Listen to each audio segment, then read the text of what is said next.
Prince ஜுவல்லரியின் 300க்கு 300 ஆடி offer. கிராமுக்கு ரூபாய் 600 சேவ் பண்ணுங்க.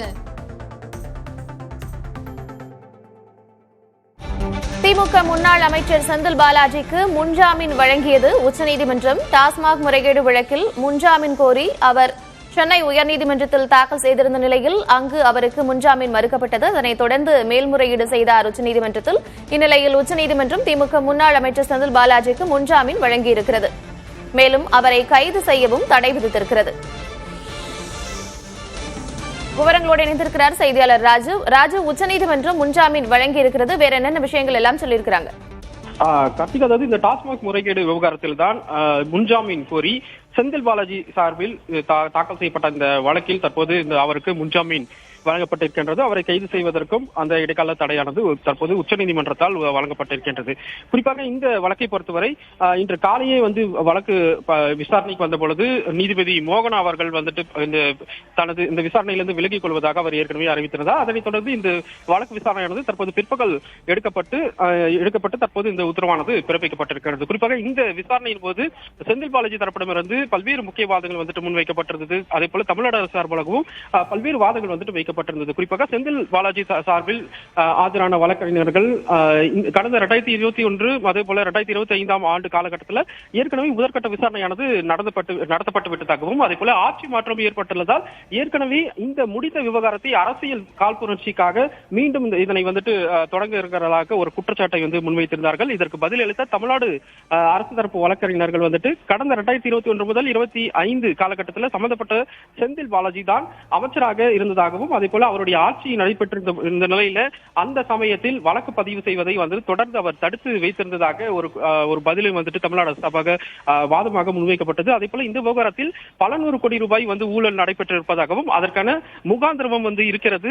அதன் அடிப்படையில் வழக்கு விசாரணையானது தொடர்ந்து தற்போது நடைபெற்று வருவதாகவும் எனவே வழக்கின் அந்த புலன் விசாரணையின் போது ஏதுவாக விசாரணை தேவைப்பட்டால் தான் கைது நடவடிக்கை போன்றவை எடுக்க வேண்டியது வரும்.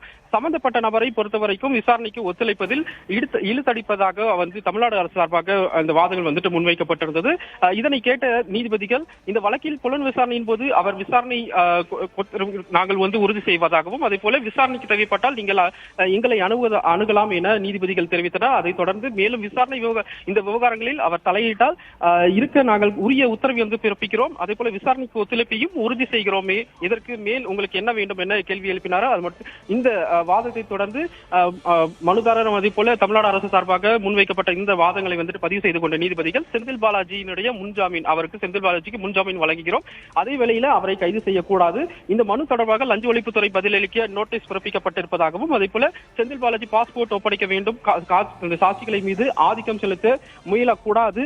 அதே போல உச்சநீதிமன்றம் வழங்கியுள்ள இந்த உத்தரவின் வழிகாட்டுதல்களை அறிவுறுத்தல்களை செந்தில் பாலாஜி மீறினால் அப்பொழுது அவருடைய அந்த முன்ஜாமீனை நாங்கள் ரத்து செய்வோம் எனவும் தற்போது நீதிபதிகள் தெரிவித்திருக்கின்றார்கள். இடைப்பட்ட காலத்தில் இந்த விவகாரத்தில் ஏதாவது நீதிமன்றத்தில் தெரிவிக்க வேண்டும் என்றால் விரும்பினால் அல்லது நிவாரணம் பெற வேண்டும் என்ற விரும்பினாலோ நீதிமன்றத்தை தமிழ்நாடு லஞ்ச ஒழிப்புத்துறை அணுகலாம் என்றும் தற்போது நீதிபதிகள் தற்போது அந்த அனுமதியை வழங்கியிருக்கின்றார்கள்.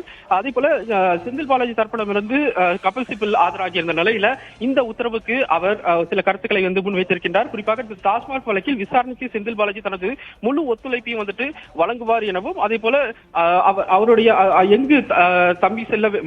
எங்கேயும் அவர் தப்பி செல்ல மாட்டார் எனவும் தற்போது செந்தில் பாலாஜி தரப்பிடமிருந்து உறுதியளிக்கப்பட்டிருக்கின்றது. எனவே தற்போது இந்த உத்தரவானது பிறப்பிக்கப்பட்டது. செந்தில் பாலாஜி கைது செய்வதற்கு தடையானது தற்போது விதிக்கப்பட்டிருக்கின்றது. அதே போல அவருக்கு முன்ஜாமீனும் வழங்கப்பட்டிருக்கின்றது. அவர் எங்கு செல்ல மாட்டார் எனவும் அவர் தரப்பிடமிருந்து உறுதியானது தற்போது உச்சநீதிமன்றத்தில் வழங்கப்பட்டிருக்கின்றது. பாஸ்போர்ட்டை ஒப்படைக்க வேண்டும், சாட்சிகளை கலைக்க கூடாது என்ற நிபந்தனைகளை விதித்து திமுக முன்னாள் அமைச்சர் செந்தில் பாலாஜிக்கு முன்ஜாமீன் வழங்கியிருக்கிறது உச்சநீதிமன்றம். மேலும் அவரை கைது செய்யவும் இடைக்கால தடை விதித்திருக்கிறது. டாஸ்மாக் முறைகேடு வழக்கில் லஞ்ச ஒழிப்புத்துறை பதிலளிக்க வேண்டும் என்றும் உச்சநீதிமன்றம் நோட்டீஸ் அனுப்பியிருக்கிறது. விவரங்களை வழங்கியமைக்கு நன்றி ராஜு. பிரின்ஸ் ஜுவல்லரியின் 300க்கு 300 ஆடி ஆஃபர். கிராமுக்கு ரூபாய் 600 சேவ் பண்ணுங்க.